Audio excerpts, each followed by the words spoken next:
মাঝে মাঝে কবরস্থানে যাবেন, যে একটু দেখবেন এই কবরস্থানে শিশুরা শুয়ে আছে, কিশোররা শুয়ে আছে, আপনার মতো তাগড়া যুবকরা শুয়ে আছে, ওদেরও রক্ত গরম ছিল আপনার মতো। আজরা নাই, সব শেষ, আপনাকেও যেতে হবে। এই কবরে আমাদেরকে যেতে হবেই, কবরের প্রশ্নের উত্তর দিতে হবে। চিল্লায় বলেন ঠিক কিনা? কবরে প্রথম প্রশ্ন করা হবে, মার রব্বুক, তোমার রবের নাম কি? আমাদের রব কে?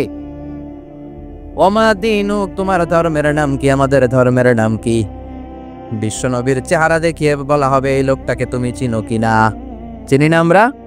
চাঁদের চেয়ে সুন্দর তুমি, নবী আমার কমলিহিওয়ালা, দুজাহানের বাদশাহ তুমি, প্যারা নবী সাল্লাল্লাহু আলা, দুজাহানের বাদশাহ তুমি, প্যারা নবী সাল্লাল্লাহু আলা, চাঁদের চেয়ে সুন্দর তুমি, নবী আমার কমলিহিওয়ালা। সুবহানাল্লাহ পড়ে। আমাদেরকে জিজ্ঞেস করা হবে, রবকে? বলবো আল্লাহ। ধর্ম কি? বলবো ইসলাম। এই লোকটারে চিনো নাকি? আমরা বলবো চিনি, আমাদের প্রাণের নবী মুহাম্মদ সাল্লাল্লাহু। তিনটা প্রশ্নের উত্তর করতে পারলে এডিশনাল আর একটা প্রশ্ন, ওমা ইলমুক। এই তিনটা প্রশ্নের উত্তর জানলা কেমনে? নকল করছো নাকি? বাংলাদেশে নকল আছে না নাই?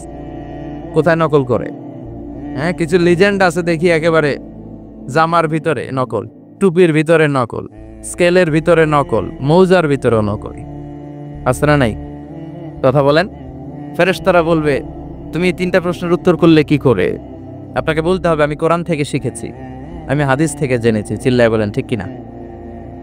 তখন ফেরেশতারা বলবে, আহলান ওয়া সাহলান, মারহাবান, কংগ্রাচুলেশন, তুমি উত্তর করতে পেরেছো। ইফসাহু লাহু কবরুহু ৭০ যিরান, আপনার কবরটারে ৭০ হাত লম্বা বানিয়ে দেয়া হবে। ইফতাহু লাহু বাবুন ইলাল জান্নাহ, জান্নাতের দিকে দরজা করে দেয়া হবে। ইলবাসু মিন লিবাসিল জান্নাহ, জান্নাতের পোশাক পরিয়ে দেয়া হবে। আর বলা হবে, নাম কানাউমিল আরুস, বাসর রাতে কনেকে নিয়ে বর যেমনি শান্তির ঘুম, আরামের ঘুম দেয়, তুমিও ঘুম দাও, ঘুমাও। You should get some sleep now, you are very tired man, ঘুমাও, অনেক হয়েছে, ঘুমাও। তোমার এই ঘুম কেউ ভাঙাবে না, ইসরাফিলের সিঙ্গার ফুৎকার ছাড়া। আল্লাহ লম্বা ঘুম যেন দিতে পারি তৌফিক দাও। আর যারা ইসলাম বিরোধী, কোরআন বিরোধী, বিশ্বনবী বিরোধী, তাদেরকেও প্রশ্ন করা হবে, তোর রব কে? মার রব্বুক? সে বলবে, লা আদরি, আমি কিছু জানি না, আমি মাপ চাই, দোয়াও চাই। কথা কন, জানি না, আমি কিছুই মনে করতে পারছি, আমি কিছু জানি না, আমার ধর্ম নাই, কর্ম নাই, আমার ধর্ম যার যার উৎসব সবাস,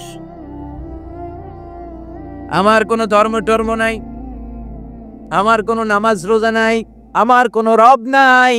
দ্বিতীয় প্রশ্ন, ওমা দীনুক, তোর ধর্মের নাম কি?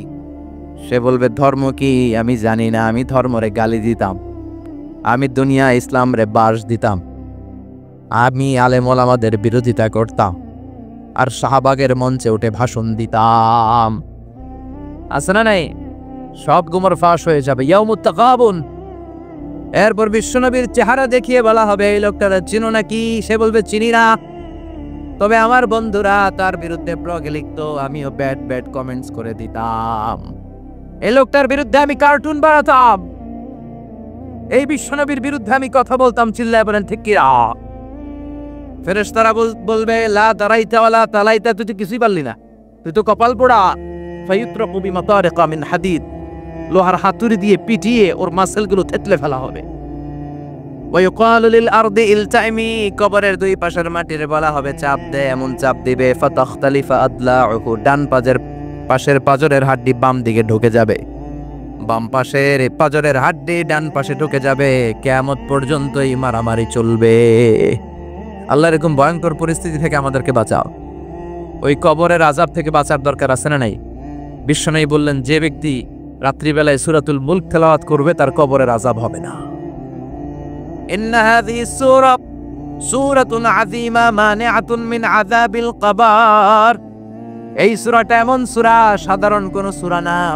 এই সূরাতুল মুলক যে রাত্রিবেলায় তেলাওয়াত করবে, তার কবরের আযাব থেকে তারে বাঁচিয়ে দিবে কে? নাম্বার 1 ফজিলাত, স্ট্যাটাস, মনে থাকবে তো? 2 নাম্বার স্ট্যাটাস, শাফাআত লি সাহিবিহা, এই সূরাটা, এই সূরার তেলাওয়াতকারীর জন্য কিয়ামতের দিন সুপারিশ করবে। কোরআন সুপারিশ করবে, চারটেখানি কথা না। কোরআন যদি আপনার বিরুদ্ধে দাঁড়ায়, আপনার জান্নাত ক্যান্সেল। আর কোরআন যদি আপনার ব্যাপারে আল্লাহর কাছে রেকমেন্ডেশন করে, জান্নাত আপনার জন্য ওয়াজিব করে দিবে কে? এজন্য বিশ্বনবী বললেন শাফাআত লি সাহিবিহা, কিয়ামতের দিন তেলাওয়াতকারীর জন্য আল্লাহর কাছে সুপারিশ করবে। দুইটা গেল। 3 নাম্বার, বিশ্বনবী বললেন খাসামাত আন সাহিবিহা, এই সূরাটা কিয়ামতের দিন এই সূরার তেলাওয়াতকারীর পক্ষ নিয়ে আল্লাহর সাথে ঝগড়া করা শুরু করে দিবে। আল্লাহর সাথে ডিবেট করবে, ঝগড়া করবে, যতক্ষণ না হাত্তা আদখালাহুল্লাহুল জান্নাহ। হাদিসের টেক্সট হচ্ছে যে যতক্ষণ না আল্লাহ তাআলা তাকে জান্নাতে না ঢুকায়, ততক্ষণ ওই সূরার তেলাওয়াতকারীর পক্ষ নিয়ে আল্লাহর সাথে বিতর্ক, ঝগড়া, তর্ক চলতেই থাকবে। সুবহানাল্লাহ। আরো আসতে বলে। আবার বিশ্বনবী বললেন মান ক্বারা বিহা ফি লাইলাতিন ফাকাদ আকসারা ওয়া আতওয়াবা, রাত্রিবেলা এই সূরাটা যে তেলাওয়াত করবে পুরো রাত্রিটারে বরকতময় করে দিবে কে? এজন্য বিশ্বনবী আবদার করে, আবেদন করে আমাদের কাছে বলে গিয়েছেন, আমি চাই আমার প্রতিটা উম্মতের হৃদয়ে এই সূরাটা গাঁথা থাক। আমি চাই আমার প্রতিটা উম্মতের সিনার ভিতরে এই সূরার 30টা আয়াত গ্রথিত করা থাক। সুবহানাল্লাহ পড়েন। মাত্র 30টা আয়াত মুখস্থ করতে রাজি আছেন? 1 মাসে কয়দিন? প্রতিদিন একটা করে আয়াত মুখস্থ করলে এই সূরা মুখস্থ করতে লাগবে কয়দিন?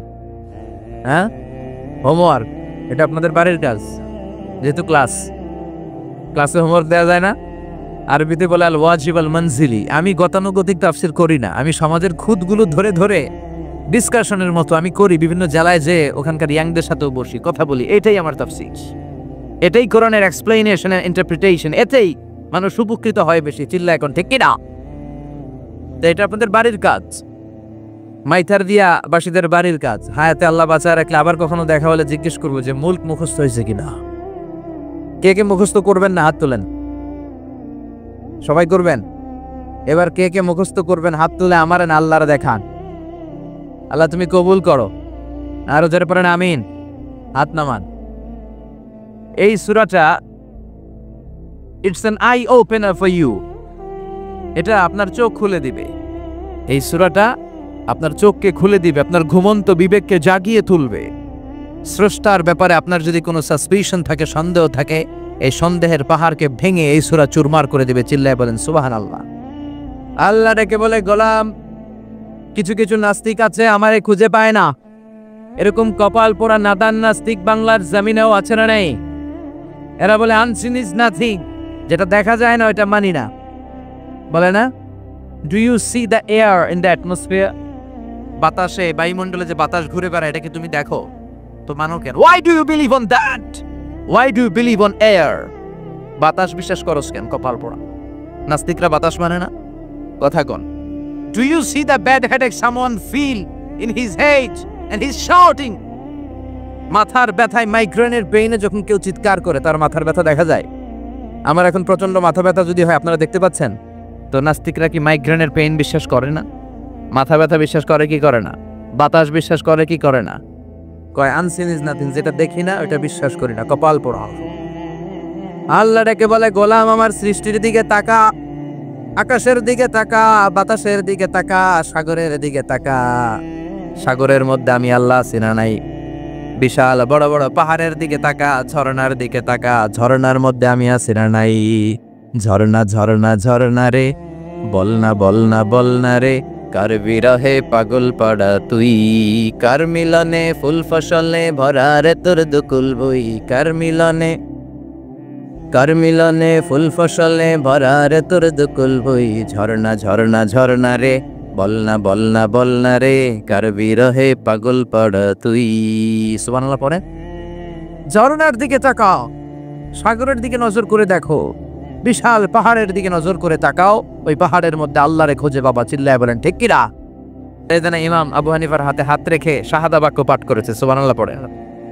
ঝিনুকের ভেতর লুকিয়ে থাকে যেমন মতি, ঝিনুকের ভেতর লুকিয়ে থাকে যেমন মতি, কলমা শাহাদাতে আছে আল্লাহর জ্যোতি, কলমা শাহাদাতে আছে আল্লাহর জ্যোতি। সুবহানাল্লাহ পড়ে। এই জ্যোতি যার হৃদয়ে একবার টাচ করে তার জন্য জান্নাতকে খুলে দেয় কে? এজন্য এই সূরা পড়লে নাস্তিকরা নাস্তিক থাকবে না। নাস্তিকদের জন্য এখানে আল্লাহ মেডিসিন দিয়েছেন, কিছু ডোজ দিয়েছেন। আলহামদুলিল্লাহ পড়েন।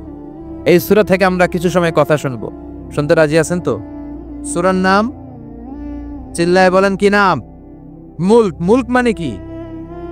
মুলক মানে রাজত্ব, মুলক মানে ক্ষমতা, মুলক মানে পাওয়ার, মুলক মানে কিংডম, মুলক মানে সভরেন্টি। সুবহানাল্লাহ পড়েন।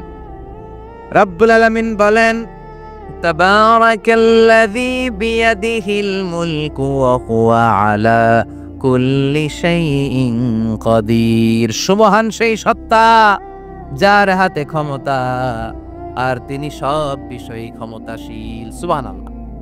তাবারাকাল্লাযী বিয়াদিহিল মুলক, মহামহিম সে সত্তা, সুমহান সে সত্তা, বিয়াদিহিল মুলকু যার হাতে ক্ষমতা। ক্ষমতা কার হাতে? চিৎকার করে বলতে হবে, কার হাতে? নাকি আমাদের হাতে, না সরকারের হাতে, পুলিশের হাতে, র্যাবের হাতে, মাশরাফির হাতে, হিরো আলমের হাতে? ক্ষমতা কার হাতে? ক্ষমতা শুধুমাত্র একজনের হাতে। চিল্লায় বলেন তিনি কে? আল্লাহর হাতে ক্ষমতা, আর তিনি হচ্ছেন সকল ক্ষমতার উৎস, centre of the all powers. সব ক্ষমতার উৎস কে? নাকি জনগণ? আমরা কিন্তু এটাই শিখি, এদেশে আমাদেরকে রাষ্ট্রীয়ভাবে শিখানো হয়, এটা রাষ্ট্রীয় কুফরি। সকল ক্ষমতার উৎস জনগণ নয়, সকল ক্ষমতার উৎস কে? উনি ক্ষমতার উৎস, তিনি ক্ষমতাশীল, মহা ক্ষমতাধর, তার ক্ষমতার সাথে কারো তুলনা হয় না। আমাদের কি ক্ষমতা আছে? কথা বলেন। বল্লা পোকার কামড় খাইছেন? হ্যাঁ, মৌমাছি কামড়াইছে, মৌমাছি কামড়াইলে চিল্লাচিল্লি শুরু করে, তো কি ক্ষমতা আছে আপনার? বল্লা কামড় মেয়েরা দেয় ধরে, ওটা ধরে যে মার মইটাও পারি না। কুত্তায় কামড়াইলে আমরা কুত্তারে কামড়াইতেও পারি না। কথা বলেন। আমরা নাকি ক্ষমতার মালিক? পিছন থেকে কেউ যদি বলে হুজুর সাপ, মজা করে বলছি, এতই ভয় পাইস। আসলে যদি ফাট করে আসতো সব দৌড়। স্লোগান দেওয়ার বেলায় লিল্লাহে তাকবীর, আল্লাহু আকবার, আমার ভাই তোমার ভাই, কাপায় ফেলামো নামায় ফেলামি। কথা বলেন। আর যদি পেছন থেকে কেউ আওয়াজ করে বলে সাপ, দৌড়। আপনারা কি দৌড় দিবেন? আমরা এদিক দিয়ে দৌড় দিবেন। কথা কন। চাচা আপন প্রাণ জীবন বাঁচানোর জন্য ভয়ে পাগল। সাপ লাগবে না, বাবা ব্যাং চিনেন? মাইথার দিয়ে নাই বোধহয়। আছে আছে, কি করে? খালি লাফায়। 10টা বাবা ব্যাং যদি ছেড়ে দেওয়া হয় স্টেজে 2টা, আর বাকি 8টা এদিকে, বাবা ব্যাং আর কি লাভ দিবে? এর সে লাফালাফি শুরু করবো আমরা। কথা বলেন। আর আমরা দাবি করি আমরা ক্ষমতার উৎস। কোনো ক্ষমতা নাই। একবার ডায়রিয়া হলে 3বার টয়লেটে গেলে আর চেহারার দিকে তাকানো যায় না। কারে মাফ করে দে, আই মরে যাইও, আই হাইতান ন, আছে না নাই? তো পারবেন না কেন? আপনি না ক্ষমতার উৎস, আপনি না ক্ষমতার উৎস। আরে আপনার তো কোনোই ক্ষমতা নাই। খুলিকাল ইনসানু দাঈফা, মানুষকে দুর্বল থেকে দুর্বল করে তৈরি করেছে কে? এজন্য রাব্বুল আলামিন বলেন তাবারাকাল্লাযী বিয়াদিহিল মুলকু ওয়া হুয়া আলা কুল্লি শাইইন কাদির। সুমহান সেই সত্তা যার হাতে ক্ষমতা। চিল্লায় বলেন ক্ষমতা কার হাতে? আমাদের হাতে কোনো ক্ষমতা নাই। আমরা হলাম দুর্বল। আমরা কি? দুর্বলের ঘরের দুর্বল। আমরা যখন জন্মেছিলাম দুর্বল। আমার ছোট্ট একটা মেয়ে আছে, আমি অবাক হয়ে থাকি যে আমিও তাইলে ছোটবেলায় এরকম ছিলাম। না খাওয়ালে খেতে পারে না, পেশাব পায়খানা করে, ঘর নষ্ট করে, বমি করে, দাঁড়াতে পারে না, শুইতে পারে না, লালা পড়তে থাকে, ক্লিন করতে হয়, সব সময় তাকে আল্লাহর আদেশে দেহে ঢুকে, আল্লাহর আদেশে বের হয়ে যায়। ঠিক কিনা? এই যে ছোট্ট বাচ্চাটার দেহের ভিতরে যে রুহু ঢুকলো, কে দিল? 120 দিনের আগে মানব শিশুর দেহের ভিতরে কিন্তু রুহের ফুৎকার হয় না। সহিহ বুখারীর বর্ণনা। 40 40 40 340 কত? কথা বলেন। প্রথম 40 থাকে নুতফা, তারপরের 40 হয় আলাকা, তারপরের 40 হয় মুদগা, sperm drop, blood clot, and then the little flesh. ছোট্ট নাপাক পানি ছিলাম, শুক্রাণু ছিলাম। আমরা কি ছিলাম? শুক্রও ছিলাম না, শুক্রাণু, শুক্রের অণু। এক ফোঁটা শুক্রের মধ্যে 20 কোটি অণু থাকে। ওই 20 কোটির একটা ছিলাম আমি আর আপনি। সুবহানাল্লাহ। বাড়িতে গিয়ে বললাম ডিম্ব আমরা ছিলাম না, আমরা ছিলাম ডিম্বাণু। ডিম্বের এই ডিম্বাণু আর শুক্রাণু দুইটা মিলে আল্লাহ আমাদেরকে বানায় ফেললেন জাইগট, সেখান থেকে এমব্রয়ো, তারপরে আস্তে আস্তে ইনিশিয়াল স্টেজগুলো শেষে একটার পর একটা স্টেজ পার করে তিনি আমাদেরকে বানালেন আলাকা, সেখান থেকে মুদগা, আমাদের দেহের ভেতরে তিনি স্কেলিটন ভরে দিলেন, কঙ্কাল, মাথার স্কাল দিলেন, খুলি দিলেন, নাক কান গলা দিলেন, আমার রেসপিরেটরি সিস্টেম চালু করে দিলেন। কত ছোট ছিলাম আমি, ক্ষুদ্র ছিলাম আমি।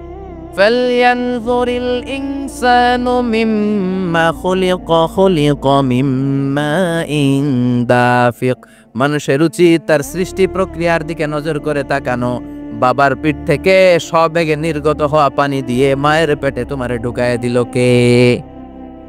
নাপাক পানি থেকে ছোট্ট ব্যাঙ্গাচির মতো ছিলাম, জোকের মতো মায়ের জরায়ুর দেয়ালে লেগেছিলাম। সেখান থেকে বড় করতে করতে আমার রেসপিরেটরি সিস্টেম, আমার হেয়ারিং সিস্টেম, আমার সব সিস্টেমগুলো তিনি আমার দেহের ভিতরে সেট করে দিল। চিল্লা এখন সুবহানাল্লাহ। 120 দিনের সার্টেন পিরিয়ড শেষে তিনি দেহের ভিতরে রুহের ফুৎকার দিলে, দেয়া মাত্রই আমার রুহুতে ধপ ধপ ধপ শুরু হয়ে গেছে। ওই যে ধপ ধপ শুরু হয়েছে আজও থামে নাই। এ ধপ ধপ থামলে বাঁচবেন, দম ফুরাইলে আমরা ঠুস হয়ে যাবো, ঠিক কিনা? আরে মানুষ রঙিন ফানুষ, দম ফুরাইলে তবু তো ভাই কারোরই নাই একটুখানি। আরে মানুষ রঙিন ফানুষ, রঙিন ফানুষ, আরে মানুষ। সুবহানাল্লাহ বলেন। সে আল্লাহ বললেন, গোলাম, জীবন আর মরণের মাঝখানে আমি তৈরি করেছি রুহু। পৃথিবীর বিজ্ঞানীরা সব বানাতে পারে, কম্পিউটার বানাতে পারে, প্লেন বানাতে পারে, হেলিকপ্টার বানাতে পারে, রকেট বানাতে পারে, কিন্তু গোটা বিশ্বের সব বিজ্ঞানীরা মিলে কি রুহু বানাতে পারে নাকি? কথা বলেন। গত বছর সোফিয়া নামে একটা রোবট আসছিল না? কথা কন। ওটা মাথা উঁচু করে নিচু করে কথা বলতে চায়, মানুষের মতো হতে চায়। আসলে কি মানুষ? ওটার মধ্যে কি রুহু আছে? রুহু বানাইতে পারবে কেউ? এই রুহু নিয়ে যে কত গবেষণা, মুমূর্ষ রোগীদের উপর গবেষণা চালিয়েছে অনেক। বুলেট প্রুফ গ্লাসের ভিতরে মুমূর্ষ রোগীকে রেখে রেখে তারা চেক করতে চেয়েছে আমেরিকান বিজ্ঞানীরা যে রুহু কোন দিক দিয়ে বেরোয়। তারা ওজন করে দেখে, মানুষ মরে গেলে কোন লাশের ওজন বেড়ে যায়, কোন লাশের ওজন কমে যায়। যেটাতে কমে গেছে 2-1 কেজি কমে যায়, তার অবাক। কিরা আগে ছিল 80 কেজি, এখন হচ্ছে 78 কেজি, তার মানে 2 কেজি না, এটাই রুহু। এটাই কি? এটা হচ্ছে গবেষণার ধাপ। অনেকগুলো মডিউল তারা আনে, অনেক মুমূর্ষ রোগীকে গ্লাস ফিটিং করা, ইন্টেন্সিভ কেয়ারে রেখে তারা অবজার্ভ করে, আর অক্সিজেন মাস্ক খুলে দিয়ে তারা দেখে যে লোকটা ছটফট করে কিভাবে মরে। মরার আগে ওজন মাপ ছিল 80 কেজি, মরে গেছে পরে আবার ওজন দিয়ে দেখে 78 কেজি। কমছে কয় কেজি? বিজ্ঞানে কয় পাইছি। সবাই কয় কি পাইছো? কয় রুহু। কই পাইলেন? কয় আগে 80, এখন 78, 2 কেজি। রুহুর ওজন কয় কেজি? তো বিজ্ঞানীদের সিস্টেম হচ্ছে যে কোনো একটা বিষয়ের উপর গবেষণা চালালে তারা পূর্ণাঙ্গ ডিসিশনে পৌঁছতে পারে না। They couldn't jump to the final conclusion just on one module, based on one module. They cannot do it. তাদের অনেকগুলো মডিউল আনতে হয়। তারা আবার নমুনা আনলো আরেকটা। মুমূর্ষ রোগী, অক্সিজেন চেম্বার লাগানো, মাস্ক লাগানো, এটা খুলে ফেললেই মরে যাবে। বুলেট প্রুফ করা গ্লাসের ভিতরে ঢুকিয়ে এটার ওজন মাপ, এটার ওজন 60 কেজি। এবার মাস্ক খোল, মাস্ক খুলছে ছটফট ছটফট করে, এটা শেষ। এবার মাপ দেখ, এবার মাইপা দেয়া গেছে 63 কেজি। কয় কেজি বাড়ছে? এক একটার এক এক সিস্টেম হয়েছে, কোনোটা কমে, কোনোটা বাড়ে, কোনোটা কিচ্ছু হয় না। সবাই কয় তাইলে আপনি রুহু পাইলেন কই? আগেরটা কম ছিল, মনে করছিলেন 2 কেজি কমছে, ওইটাই রুহু, এখন 3 কেজি বাইরে গেছে, মিলাইবেন কি দিয়া? কথা কন। আল্লাহ ডেকে বলে, গোলাম, কিয়ামত পর্যন্ত একটার পর একটা মুমূর্ষ রোগীকে বুলেট প্রুফ গ্লাসের ভেতরে ঢুকাতে পারবি, গবেষণা করতে পারবি, মাগার রুহু খুঁজে পাবি না। চিল্লায় বলেন ঠিক কি না? কারণ এই রুহুর মালিক কে? সে আল্লাহ বললেন, আল্লাযী খালাকাল মাউতা ওয়াল হায়াতা লিয়াবলুয়াকুম আইয়ুকুম আহসানু আমালা। জীবন আর মৃত্যু বানালাম তোমাদেরকে পরীক্ষা করার জন্য। পরীক্ষা আছে না নাই? গোটা দুনিয়াটাই পরীক্ষা। আল্লাহ যারে পছন্দ করে বেশি তার পরীক্ষাও। আশাদ্দুন নাসি বালাআন আল আম্বিয়া। এই পৃথিবীতে আল্লাহ সবচেয়ে বেশি বালা মুসিবত দিয়ে পরীক্ষা করেছেন নবীদের। কারণ নবীরা আল্লাহর কাছে কম প্রিয় না বেশি প্রিয়? যেহেতু প্রিয় বেশি, পরীক্ষাও। এজন্য মুমিনের উপর যদি পরীক্ষা আসে, মুমিনের উপর যদি অত্যাচার আসে, মুমিনের উপর যদি ধৈর্যের পরীক্ষা আসে, জেল জরিমানা আসে, মুমিন ওইটারে ভয় পায় না। মুমিন ভয় পায় একজনকে। চিল্লায় বলেন তিনি কে? কারণ আল্লাহর ঘোষণা, ওয়ালা তাহিনু ওয়ালা তাহজানু। ঘোষণাটা কার? ভয় নাই, তোদের চিন্তা নাই। আনতুমুল আ'লাউনা ইন কুনতুম মুমিনিন। তোমরাই বিজয়ী হবা যদি মুমিন হও, যদি মুমিন হও। এজন্য ধৈর্যের পরীক্ষা দিতে হবে। আল্লাহর উপর তাওয়াক্কুল করতে হবে, অত্যাচার আর জুলুম আল্লাহর নামে সহ্য করে যেতে হবে। চিল্লায় বলেন ঠিক কিনা? কারণ মুসলিমের সাথে আল্লাহ থাকে। মুসলিমের বদদোয়াকে বিশ্বনবী ভয় করতে বলেছেন, কারণ মুসলিমের বদদোয়ার মাঝে আর আল্লাহর মাঝে পর্দা থাকে। যারা দুনিয়ার বুকে জুলুম করে তাদেরকে ক্ষমতার মসনদ থেকে নামিয়ে দেয় কে? আর যারা মজলুম হয়, যাদের রক্ত দিয়ে জমিন ভেজে, তাদেরকে জমিনের ক্ষমতা দিয়ে দেয় কে? আর যারা রক্ত ঝরায়, ইতিহাস বলে তারা শেষ পর্যন্ত প্রাণ আর জান নিয়ে পালাবার জায়গাটা পায় না। চিল্লায় বলেন ঠিক কিনা? এজন্য মুমিন খুব ভালো করে জানে রাত্রি যত গভীর হয়, সুবহে সাদিকের সময় কাছে আসতে থাকে। গর্ভবতী নারীর পেটের জ্বালা যন্ত্রণা, ব্যথার পেইন যত বাড়ে, নতুন মেহমান আগমনের সময় কাছে আসতে থাকে। তেমনি ইসলামের পক্ষের শক্তির উপর যদি অত্যাচার, অনাচার, স্টিম রোলার বেড়ে যায়, এটা প্রমাণ করে ইসলামের বিজয়ের সময় কাছে আসতে শুরু করেছে। চিল্লায় বলো ঠিক কিনা? এজন্য রাব্বুল আলামিন ডেকে বলেন, গোলাম, লিয়াবলুয়াকুম আইয়ুকুম আহসানু আমালা, কে ভালো আমল করো, কে খারাপ আমল করো, এজন্য আমি জীবন মরণ তৈরি করেছি। চিল্লায় কোন ঠিক কিনা? এরপর আল্লাহ বললেন, ওয়ালাকাদ যায়্যানাস সামাআদ দুনিয়া বিমাসাবিহা ওয়া জাআলনাহা রুজুমান লিশ-শায়াতিন। সুবহানাল্লাহ বলেন। ওয়ালাকাদ যায়্যানাস সামাআদ দুনিয়া। মাইকম্যান কোথায়? সাউন্ডটা বাড়াও। এত দুর্বল কেন তোমার সাউন্ড? মনে হচ্ছে আমি মাইক ছাড়া কথা বলছি। সাউন্ডটাকে স্ট্রং করো। ওয়ালাকাদ যায়্যানাস সামাআদ দুনিয়া, I have beautified the closer sky with candles, with light and stars. আল্লাহ বললেন, আমি দুনিয়ার আকাশকে তারা দিয়ে সুশোভিত করেছি। আকাশে তারা আছে না নাই? এগুলো এমনি এমনি হয়েছে না? তৈরি করছে কে? বিশ্বাস হয়? কোনো সন্দেহ আছে? এখন তো লাইটিং ফাইটিং এর যুগে তারার যে কি সৌন্দর্য আমরা বুঝি না। আমরা যখন ছোটবেলা গ্রামে যেতাম, রাতের বেলা তারার মেলা, কি সুন্দর, একটার চেয়ে একটা সুন্দর। শুকতারা, ধ্রুব তারা, সপ্তর্ষিমণ্ডল, 7টা তারার একটা চেইন আছে, চেনেন এগুলো? কি সুন্দর তারা! এগুলো তৈরি করে রেখেছে কে? প্রথম আকাশের মহাশূন্যকে আল্লাহ এই তারকা দিয়ে বিউটিফাই করেছেন। It's a candle. আল্লাহ সাজিয়ে রেখেছেন। আমরা খালি চোখে যেটা দেখি, এটা কিন্তু আকাশ না, এটা প্রথম আকাশ নয়। প্রথম আকাশ যে কত দূরে আমেরিকার নাসার বিজ্ঞানীরাও জানে না। খালি চোখে আমরা যা দেখি, এটা প্রথম আকাশের মহাশূন্য। এর অনেক অনেক অনেক উপরে প্রথম আকাশ। এরপরে দ্বিতীয় আকাশের মহাশূন্যের স্তর শুরু, এরপরে দ্বিতীয় আকাশ, তারপরে তৃতীয় আকাশের মহাশূন্যের স্তর শুরু, তারপরে তৃতীয় আকাশ। একটার চেয়ে আরেকটা বড়। প্রথম আকাশের চেয়ে দ্বিতীয় আকাশ কত বড় বলি? আপনার হাতের আংটিটা যদি সাহারা মরুভূমিতে আপনি ছড়ে ফেলে দেন, পুরো মরুভূমির তুলনায় আংটি যত ছোট, আল্লাহর দ্বিতীয় আসমানের তুলনায় আল্লাহর প্রথম আসমানটা ঠিক তত ছোট। একটার চেয়ে একটা বড়, একটার চেয়ে একটা। সূর্য দেখে আমরা অবাক হয়ে যাই। 9,30,00,000 মাইল দূরে, এই পৃথিবীর চেয়ে 13 লক্ষ গুণ বড়। এটার সানশাইন, আলো আসতে পৃথিবীতে 8 মিনিট 18 সেকেন্ড লেগে যায়। আমরা মনে করছি সূর্যই বড়। আমরা বসে আছি মাইথার দিয়াতে, তাই না? এই জায়গাটার নাম কি?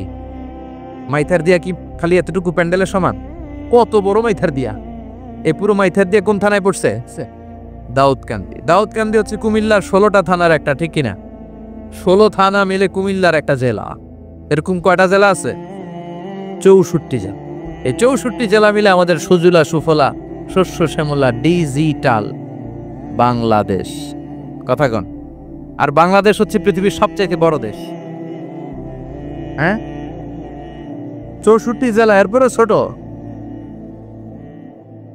যাদের অ্যাটলাস ম্যাপ নিয়ে যাদের ধারণা আছে তারা দেখবেন বাংলাদেশ এই শব্দটা লেখার জায়গাও আমরা পাই না। মানচিত্রে বাংলাদেশ শব্দটা লেখার জায়গা পায় না। বিআরএ উঠে যায় ইন্ডিয়ার উপর, আর ডিএসএচ উঠে যায় আবার ইন্ডিয়ার উপর। মাঝখানের 2টা অক্ষর বাংলাদেশের উপরে পড়ে। চিল্লায় বলেন ঠিক কিনা? কত ছোট দেশ! পাশের ইন্ডিয়া 20-25 গুণ বড়। ইউরোপ আমেরিকার অনেক দেশ আছে, আমেরিকায় বাংলাদেশের চেয়ে 100 গুণ বড়। কানাডা কয়েকশো গুণ বড়, রাশিয়া কয়েকশো গুণ বড়। এরকম প্রায় 200 দেশ নিয়ে পৃথিবীর স্থলভাগ, আর 70% হচ্ছে শুধু পানি। এই সব মিলে আমাদের এই পৃথিবী।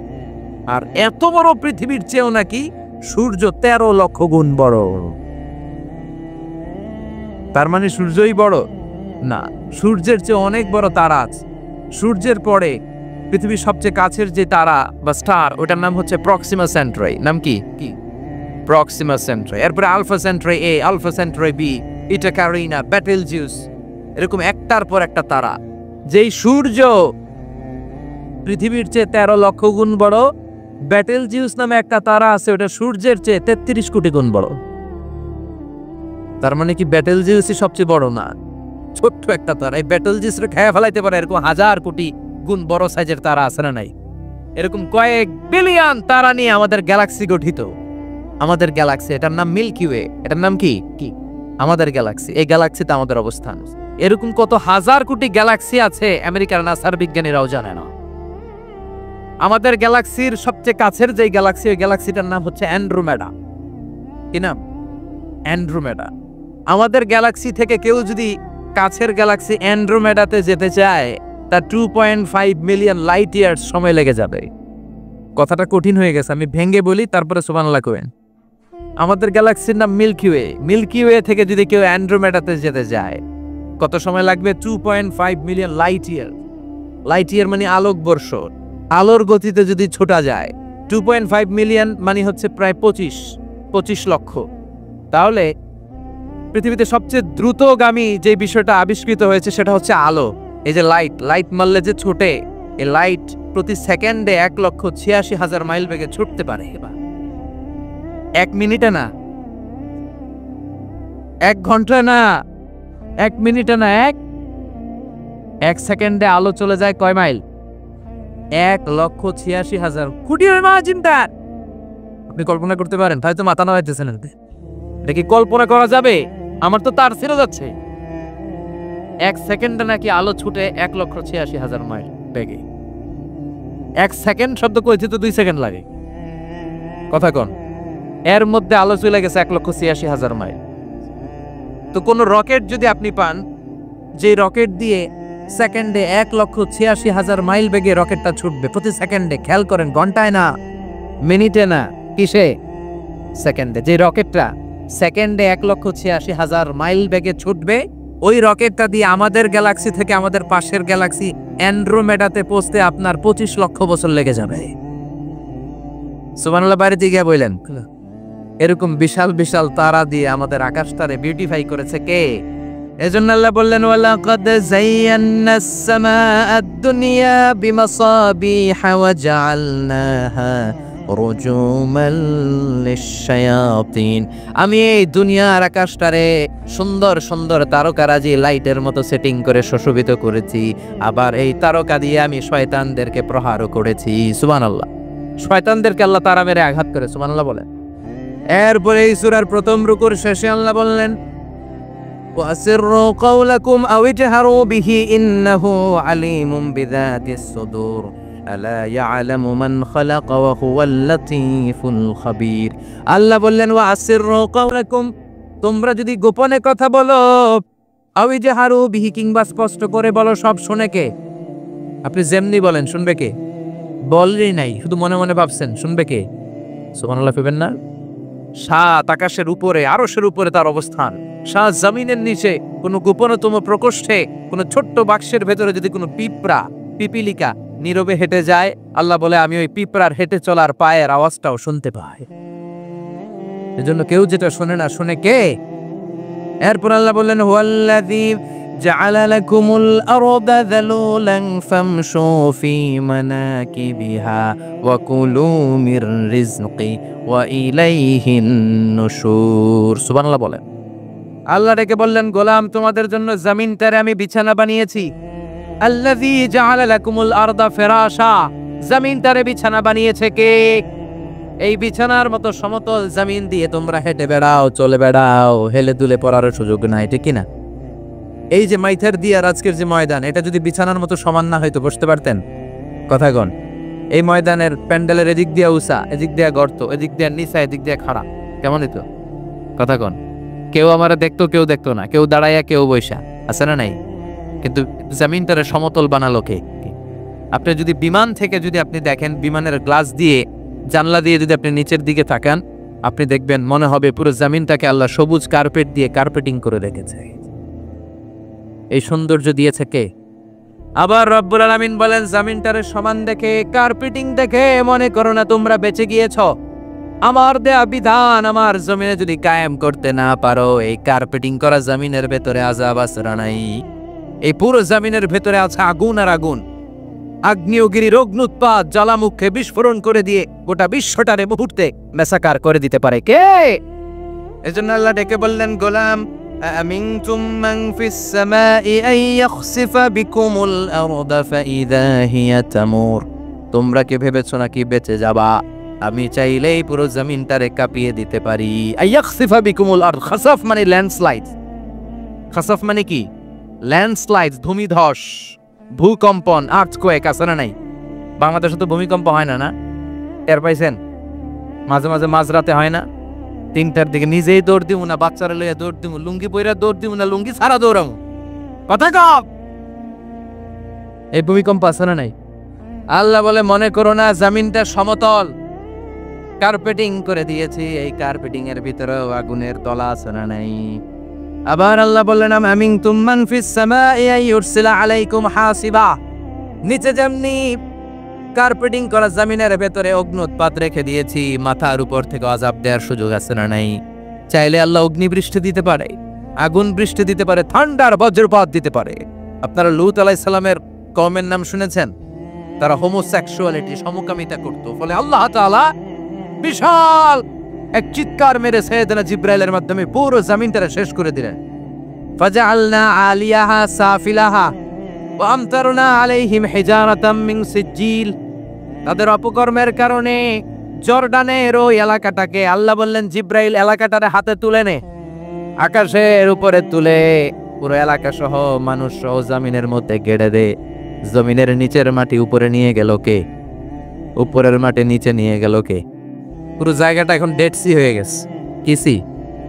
ডেড সি নাম শোনেন নাই বোধহয়? আজকে শুনে রাখেন, এটারে বলে মৃত সাগর।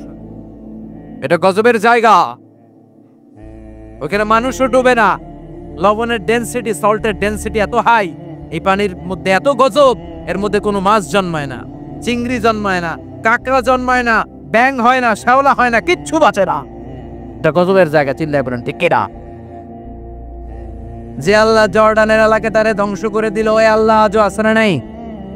এই জন্য নিজ দিয়ে তিনি যেমনি আযাব দিতে পারেন, ভূমিকম্প দিতে পারেন, জলোচ্ছ্বাস দিতে পারেন, উপর থেকে তিনি শিলাবৃষ্টি দিতে পারেন কি পারেন না? মাইটার দিয়ে কখনো শিলাবৃষ্টি হয়েছিল?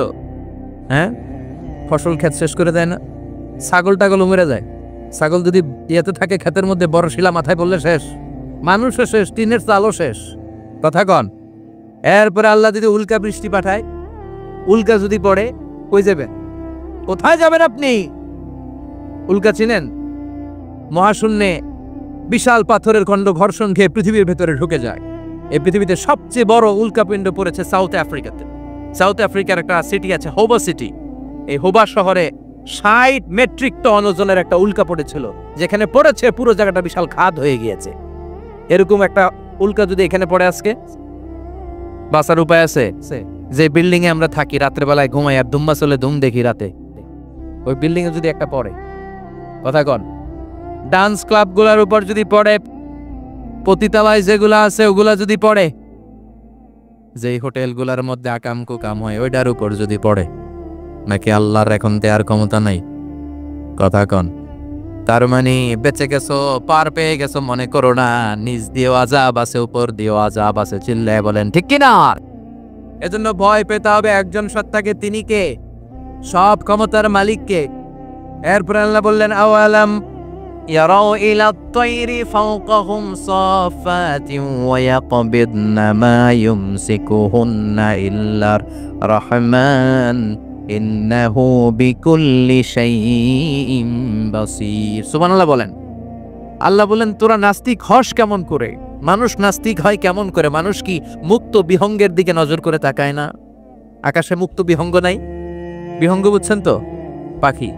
পাখির কথা কোরআনে বলল কে? সুবহানাল্লাহ কইবেন না?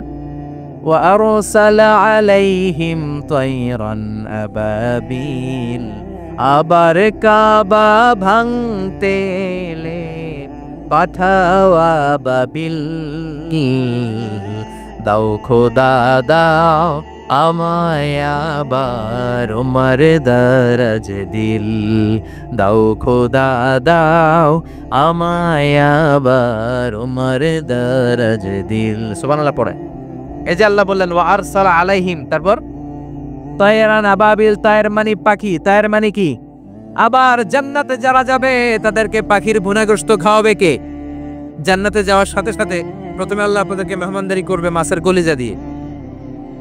খাইবেন? মাছের কলিজার কথা শুনে জিভে পানি আসছে অনেকের। আউয়ালু তাআমিন ইয়াকুলুহু আহলুল জান্নাতি ফাজিয়াদাতু কাবিদিল হুত, প্রথমে মাছের কলিজা, এরপরে পাখির ভুনাগ্রস্ত। তার মানে পাখির কথা কোরআনে আছে না নাই? আবার সাইয়েদনা সুলাইমান আলাইহিস সালামের একটা পাখি ছিল, এটার নাম কি ছিল? হুদহুদ পাখি, মাথার উপর দিয়ে চলতো। আর ওটার চোখে জুমিং পাওয়ার আল্লাহ এত বেশি দিয়েছিল, এটা জামিনে নজর করলে বুঝতে পারতো কয় হাজার ফিট নিচে পানি আছে, পানিটা মিষ্টি না লবণাক্ত না কেমন, দেখে দেখে মুহূর্তের মধ্যে সাইয়েদনা সুলাইমানের কাছে সব তথ্য সরবরাহ করে দিত। কোন সুবহানাল্লাহ। এজন্য আল্লাহ বললেন নাস্তিকগুলো কি পাখির দিকে তাকায় না? এই পাখির দিকে তাকালে পাখির রব আল্লাহরে খুঁজে পাওয়া যায়। পাখির দিকে তাকালে, মুক্ত বিহঙ্গের দিকে তাকালে কেমন করে পাখিগুলো উড়ে যায়। এই পাখিগুলো আকাশে ধরে রাখে কে? মা ইউমসিকুহুন্না ইল্লার রহমান। রহমান ছাড়া কেউ পাখিগুলোর শূন্যে ধরে রাখতে পারে না। কত শত আয়াতে যে আল্লাহ পাখির কথা বলেছেন হিসাব নাই। কত ধরনের পাখি যে আল্লাহ বানিয়েছেন কোনো হিসাব নাই। আপনারা ঘরে জিওগ্রাফিক্যাল চ্যানেলগুলো দেখেন? হ্যাঁ, না জি বাংলা দেখেন? স্টার জলসা, কিরণমালা, কি দেখেন? জিওগ্রাফিক্যাল চ্যানেল দেখবেন। ওখানে দেখবেন একটা পাখি আল্লাহ তৈরি করেছে, পৃথিবীর সবচেয়ে ছোট পাখি, নাম হলো হামিং বার্ড। কি নাম? The smallest bird ever in the world. সবচেয়ে ছোট। এটা প্রাপ্তবয়স্কে 3 থেকে 5 ইঞ্চি লম্বা হয়। এটার পূর্ণ যৌবন এটা লম্বা কতদূর? 3 থেকে 5 ইঞ্চ। এটা প্রতি সেকেন্ডে ডানা ঝাপটাতে পারে 80 বার। কয়বার? আমাদের ডানা আছে না 2টা? আপনি আপনার ডানা 1 সেকেন্ডে কয়বার ঝাপটাতে পারবেন? হ্যাঁ, আমি ঝাপটাইলাম, কয়টা হয়েছে 1 সেকেন্ডে? হ্যাঁ, 3টা 4টা ঝাপটা দিতেই আমার সেকেন্ড শেষ। কিন্তু এই পাখিটা প্রতি সেকেন্ডে তার 2 পাখা ঝাপটায় কয়বার? পৃথিবীর সব পাখি সামনে ওড়ে, তো এই পাখি সামনে যেমনি ওড়ে এট দ্য সেম টাইম এই পাখি পিছনের দিকে উঠতে পারে। সুবহানাল্লাহ। বাড়িতে যায় বললেন ইউরোপের আল্পস পর্বতমালায় গুগল করবেন যে আজকে গুগলে লিখবেন যে আলপিন সুইফট একটা পাখি আছে। এই পাখিটা একবার যখন শূন্যে উড়াল দেয়, উড়ন্ত অবস্থায় এটা আকাশে 6 মাস থাকতে পারে। আকাশের মেঘের আপ থেকে পানি খায়, শূন্যে ভেসে বেড়ানো পোকামাকড় ধরে খেয়ে বেঁচে থাকে। 6 মাস পর একবার জমিনে ল্যান্ড করে, নেমে কয়েকদিন থেকে আবার উড়াল মারে, আবার 6 মাস। আলপিন সুইফট। আরেকটা পাখি আছে, অদ্ভুত পাখি, নাম হোমা বার্ড।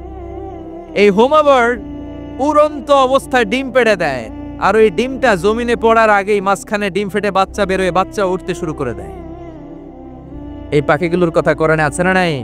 এজন্য আল্লাহ বললেন আওয়ালাম ইয়ারাউ ইলাত তাইরি ফাওকাহুম সাফাতিন ওয়া ইয়াকবিদনা মা ইউমসিকুহুন্না ইল্লার রাহমান ইন্নাহু বিকুল্লি শাইইন বাসীর। আল্লাহ বললেন নাস্তিকগুলো কি পাখির দিকে নজর করে তাকায় না? পাখির দিকে নজর করে যদি তাকায় তখন পাখির রব আল্লাহরে খুঁজে পাবে। চিল্লায় বলেন ঠিক কিনা? পাখিকে আরবিতে বললে তয়ের। সবাই বলেন পাখির আরবি কি? বিমানের আরবিও তয়ের। পাখি আরবি যা, বিমান আরবিও। এই পাখি নিয়ে গবেষণা করে বিমান বানাইছে। সুবহানাল্লাহ কইবেন না? আমরা বানাই নাই, আমরা তো খোঁচাখুচিতে ব্যস্ত, আমরা আছি ফতুয়া নিয়ে ব্যস্ত। তুই 20 কারণে কাফের, তোর চাচা 90 কারণে কাফের। তোর চাচা মরলে যেই জায়গায় কবর দেয়া হবে ওই কবরের মাটির উপরে যে ঘাস উঠবে, ওই ঘাস যে গরু খাবে, ওই গরুর দুধ যে খাবে, ও কাফের। আছে না নাই? খালি কাফের ফতুয়া দেয় ব্যস্ত। আমরা ফতুয়া নিয়ে রইলাম আর ওরা সব আবিষ্কার করে ফেললো। উইলবার রাইট আর অরভিল রাইট, এই 2 ভাই 1903 সালে এই বিমান আবিষ্কার করেছে এই আয়াতের উপর গবেষণা করে। আওয়ালাম ইয়ারাউ ইলাত তাইর। ওরা কি পাখি নিয়ে ভাবে না? আমাদের তো ভাবার সময় নেই, আমরা আছি মদ নিয়ে আর নারী নিয়ে আর জুয়াবাজি নিয়ে। চিল্লায় বলেন ঠিক কিনা? এমন অনেক মন্ত্রীদের হোটেল আছে যেখানে পতিতালয়ের আড্ডাখানা। চিল্লায় বলো ঠিক কিনা? মুসলমান রাজ মদ আর নারী নিয়ে ব্যস্ত। আর ইহুদি খ্রিস্টানরা আমাদের সব ঐতিহ্যকে ধারণ করেছে। Wilbur right or will write গবেষণা শুরু করে দিল। পাহাড়ে শুয়ে শুয়ে দুই ভাই খালি পাখির ছবি আঁকে, কেমনে পাখিগুলো ডানা ঝাপটা মেরে ওঠে, কেমনে নামে। গবেষণা করতে করতে করতে প্লেন বানায় ফেললো 1903 সালে। আজ থেকে 100 বছর আগের স্টোরি শোনাচ্ছি আপনাদের। তখনকার বিমান এখনকার বিমানের মতো ছিল না। আপনি দেখবেন যে শুরুতে বিমান কেমন ছিল। শুরুতে ভাঙ্গা চূড়া দুটা পাখা নিয়ে একটু উড়ে আবার ধপাস করে পড়ে, কিন্তু আশা হারায় নাই, আবার উড়ে ধপাস করে পড়ে। আমেরিকাতে সুবিধা করতে পারেনি। ফ্রান্সের এক কিং তাদেরকে ডোনেট করেছে বিপুল অঙ্কের টাকা দিয়ে। তারা প্রথম ফ্রান্সের একটা শহর থেকে আরেকটা শহরে পৃথিবীর প্রথম প্যাসেঞ্জার প্লেন নিরাপদে ল্যান্ড করেছে। মানুষের উড়ার স্বপ্ন সফল হতে শুরু করলো। এখন বিভিন্ন ধরনের বিমান একটার পর একটা শুরু হয়েছে। এই পৃথিবীর সবচাইতে দ্রুতগামী যে বিমানটা আগে ছিল নাম ছিল কনকর্ড, যাত্রীবাহী বিমান। এটার পরে এখন একটা বাইরেছে বোম সুপারসনিক।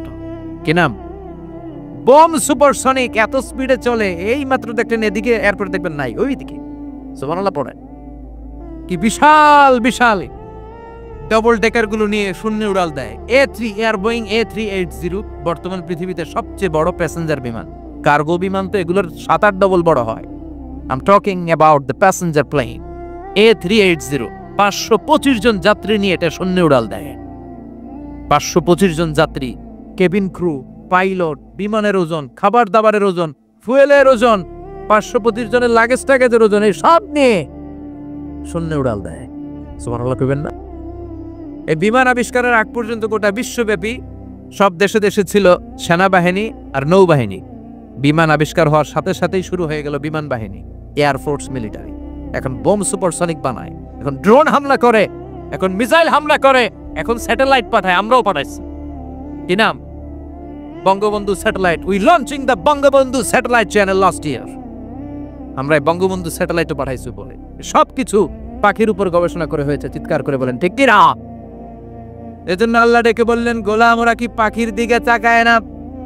পাখির দিকে যদি নজর করে একটিবার তাকাতো, নাস্তিক আর নাস্তিক থাকতে পারতো না। এজন্য নাস্তিকদের জন্য সূরার ভেতরে ডোজ আছে, আই ওপেনার আছে। সর্বশেষ আল্লাহ একটা প্রশ্ন দিয়ে সূরাটা শেষ করলেন। প্রশ্নটা শুনবেন, শুনবেন সবাই। আল্লাহ বললেন, কুল আরাআইতুম ইন আসবাহা মাউকুম গাওরান ফামান ইয়াতিকুম বিমাইম মাইন। বলো দেখি সবে, শুকাইয়া যদি যায় এই পৃথিবীর পানি, তাহলে হেথায় তটনির ধারা কে দিবে সবারে আনি? কে দিবে আনি? একদিন সকালবেলা ঘুম থেকে উঠছেন, টয়লেটে যাবেন, মুখ ধুবেন, স্কুলে যাবেন, অফিসে যাবেন, কাজে যাবেন, যায় দেখেন টিউবওয়েল চাপতেছেন, পানি নাই। ট্যাপ ছাড়লেন, পানি নাই। চোখের মধ্যে ময়লা, নাকে ময়লা। টয়লেটে যাবেন, পানি নাই। পুকুরে নেইবা দেখেন পানি নাই। বিশাল বিশাল মেশিন বসিয়ে মাটির নিচ থেকে ভূগর্ভস্থ পানি ওঠানোর চেষ্টা করলেন, একটা পানি নাই। এক ফোঁটা পানি গোটা বিশ্বে কোথাও নাই। কে দিব পানি আপনারে? পানি সম্পদ মন্ত্রী দিব, ডোনাল্ড ট্রাম্প দিব, শেখ হাসিনা দিবে? কেউ দিতে পারবে? এক ফোঁটা পানি বানানোর ক্ষমতা আমাদের নয়, ঠিক কিনা? পানির বৈজ্ঞানিক নাম হচ্ছে H2O। কি নাম? এই দেশে H2 নিয়ে কত কথা আছে না নাই? হাইড্রোজেনের 2টা মলিকিউল, অক্সিজেনের একটা মলিকিউল। এই 2টা গ্যাস, হাইড্রোজেন আর অক্সিজেন, 2 গ্যাস একসাথে মিলাইলে কি হয়? কথা বলেন। মিঠা নদীর পানি। সুবহানাল্লাহ পড়েন। আল্লাহ বললেন, ঘুম থেকে উঠে যদি দেখো পৃথিবীর সব পানিগুলো একেবারে পৃথিবীর নিচে চলে গেছে, কোন মাধ্যম দিয়ে এক ফোঁটা পানির জোগাড় আর বন্দোবস্ত করা যায় না, কে তোদেরকে পানি এনে দিবে? কথা কন। আল্লাহ ছাড়া এক ফোঁটা পানি এনে দেওয়ার মতো ক্ষমতা কারো আছে নাকি? আবার পানি থেকে পৃথিবীর সব কিছু রে বানালো কে? ওয়াজআলনা মিনাল মাই কুল্লা শাইইন হাই আফালা ইউমিনুন।